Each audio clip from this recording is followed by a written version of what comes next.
New market এলাকায় সংঘর্ষের প্রেক্ষিতে 7 কলেজ শিক্ষার্থীদের সংবাদ সম্মেলন।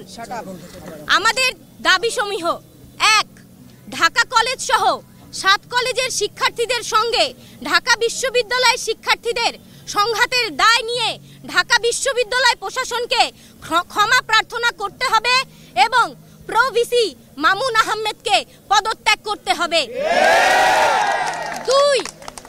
ঢাকা কলেজ শিক্ষার্থী রাকিবকে হত্যার উদ্দেশ্যে হামলা সহ ঢাকা কলেজের শিক্ষার্থীদের ওপর নিউ মার্কেট থানা পুলিশের ন্যাক্কারজনক হামলার ঘটনায় এসি, ওসি সহ জড়িত পুলিশ কর্মকর্তাদের প্রত্যাহার করে তদন্ত সাপেক্ষে বিভাগীয় ব্যবস্থা গ্রহণ করতে হবে। 3. ঢাকা বিশ্ববিদ্যালয়ে যে সকল শিক্ষার্থী কর্তৃক ইডেন কলেজ ও বদরুন্নেসা কলেজ সহ 7 কলেজের নারী শিক্ষার্থীদের সম্পর্কে কুরুচিপূর্ণ মন্তব্য ও অশালীন অঙ্গভঙ্গির সঙ্গে জড়িতদের বিচারের আওতায় আনতে হবে। 4.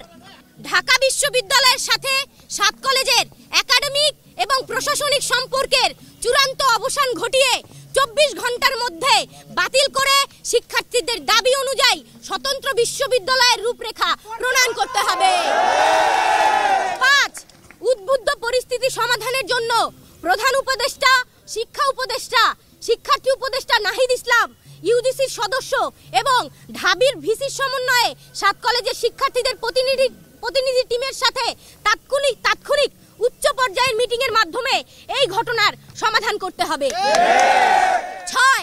ঢাকা বিশ্ববিদ্যালয়ের সংশ্লিষ্ট এরিয়াতে সিটি কর্পোরেশনের